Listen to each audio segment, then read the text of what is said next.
now for Inside Utah Politics. Thanks so much for joining us. I'm Glenn Mills. It's time to go inside Utah politics. We do begin this morning with a discussion on critical race theory. For that, we welcome in Darlene McDonald and James Evans to the show. Both are members of the Utah Ethnic Studies Coalition. Great to have both of you here for this very important conversation. Appreciate it. Let's get right into it. A lot of ambiguity surrounding this topic. A lot of people say, what is it? And there's really not a set definition that everyone comes together on. So, Darlene, let's start with you. Critical race theory defined. How do you define it? It's a legal framework to study racism, specifically systemic racism, that may still exist within our institutions. It is for legal scholars and people of higher learning. James, your definition of critical race theory, how do you see it? Yeah, well, there are 10 tenets to critical race theory, and it is just that, a theory that was born in academia, and that's where it should stay in higher education, such as the universities, as they discuss and try to determine the effects of racism from the past and how it affects us today. It should be taught in higher education, but it should not be taught in K through 12. We're going to dig into more of that in just a second. Darlene, your thoughts on why it's so controversial? It is really quite simple why it's so controversial. It started last year under the previous administration, Donald Trump, when he thought to ban, he issued an executive order to ban critical race theory from being taught in the federal government. And from that, the right wing caught on that critical race theory was being taught in public schools.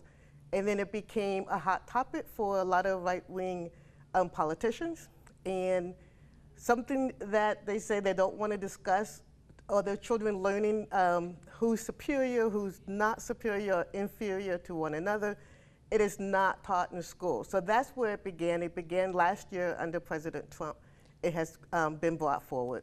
James, your thoughts on why it has become so controversial?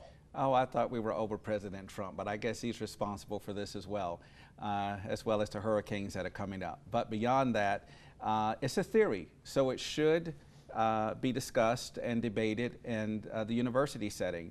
In teacher training, they're taught critical race theory, so those mindsets will then make their way into students. So we have to be careful about trying to teach theories as facts. Theories are just that, theories, so they should remain in academia where they can continue to vet it out, discuss it, debate it. But when you talk about practical applications, we need to go with what's known, what's tried and true, and not infuse this theory into K through 12. Darlene, we've heard a lot of talk about here in the state of Utah, this being a solution in search of a problem. Is it being taught in Utah schools K through 12 right now? It is not being taught in K through 12. It is a study in many universities. It is a study at the University of Utah. And just as James has said, it is a theory. These theories are born on facts, and they do actually get to the facts.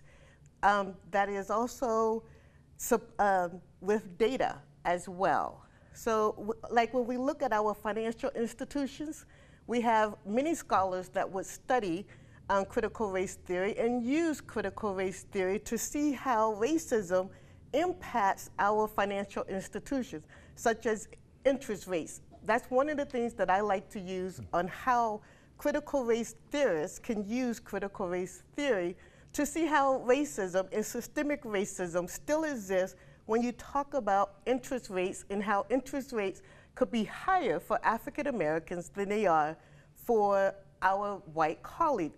And yes, before Donald Trump had issued his executive order, people had never heard of critical race theory.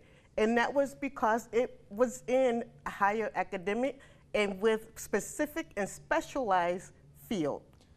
James, do you believe there are instances where it is maybe being taught in Utah schools K through 12? Well, it's taught in teacher training. So teachers are learning about critical race theory, and you know what happens after that. They're taking that mindset into the classroom and then applying it to the students. And that's where some of the difficulty is. So we have to be careful there. I would love for, that's why Darlene and I both belong to the Utah Ethnic Studies Coalition. We want to make sure that all students learn a more complete history. So how about we teach kids K through 12 heroes of history from all walks of life, and as they become older and go to university, they can learn these more complex and controversial theories.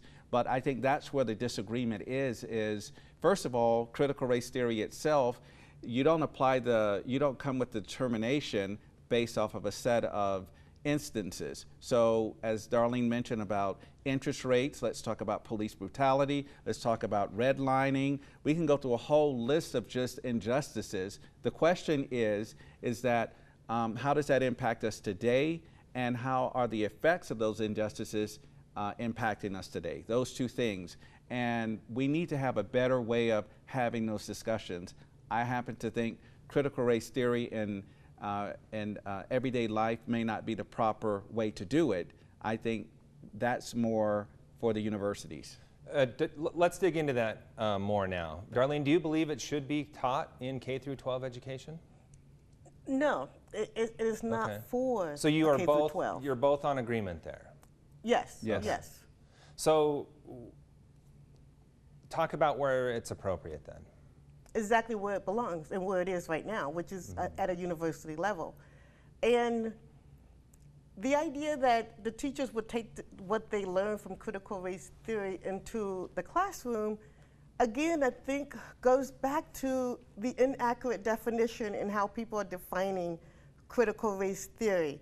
You can take critical race theory from the data that you derive from those theories and the studies that you have conducted, and use that data to see how we can do things better. Like if we are not teaching certain types of curriculums, or if we are not teaching, or maybe even applying enough funding to school districts. That is the information that you would derive from using critical race theory. It's not taking things that we're not teaching or are teaching into the classroom. James, question for you. Why so much focus on critical race theory in K through 12 if it's not happening? And here we have two sides of the debate, both agreeing that it shouldn't happen in K through 12. So why the focus? Yeah, well, I think because when the teachers are learning about critical race theory, and notwithstanding what the points that Darlene are mentioning, which is that we should look for the disparities and the delivery of education, and critical race theory does focus in on that, saying if you're having educational attainment not happening at the same rate, you need to figure out, well, what's causing that. If race is a part of that, then we need to figure out why that is. But other elements of critical race theory that teachers are learning, especially with respect to history, and they're adding their particular point of view now after learning this to K through 12 students, and kids are going home saying that, hey, I'm a white kid and I'm told that I am the problem. Those unintended consequences of critical race theory is what's the controversy, is what's surrounding this controversy. Okay. So just to be clear, do you believe that teachers should not be learning about critical race theory? Well, if teachers are learning about critical race theory, it needs to be very clear on how it should not be applied to students. Okay. Darlene addressed that. Your thoughts Yes. on that, that teachers are learning about it and slipping it into the classroom?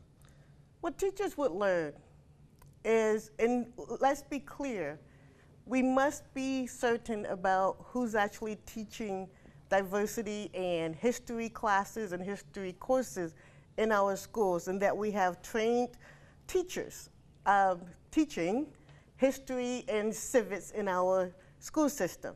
So what a teacher would learn and what a teacher would do is to make sure that they apply diverse voices and also diverse experiences in their curriculum.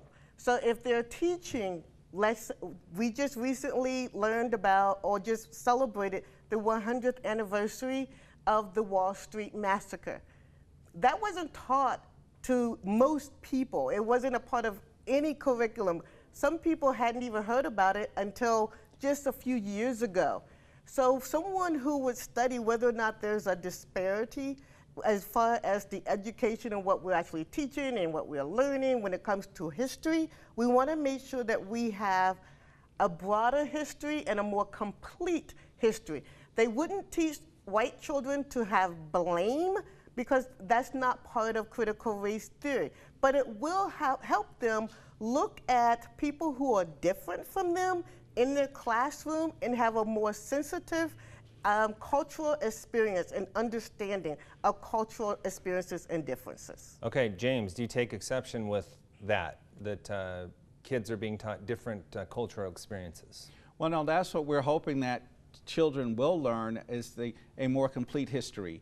Okay. And from that, then we have more in common when you find out throughout history. Let's just, Darlene just talked about the Black Wall Street massacre. There were over 200 businesses that were burned down. 10,000 blacks were displaced. During that time in 1921, there were black businesses that they were lending money to white businesses to keep them afloat. The Klan became resentful, and the government backed the white rioters, and they burned out all 200 of those black-owned businesses. To me, critical race theory can really be applied to understand why did that happen, but that discussion needs to happen at the university level. Okay. Because, and that's the question I still want to know is, look at all of that black generational wealth that was wiped out because of white resentment. All right, unfortunately, we have run out of time. I'd like to dig into that a little bit more, but fascinating discussion. I'm glad both of you could be here with us this morning to share your perspective. Thanks so much. Okay, thanks.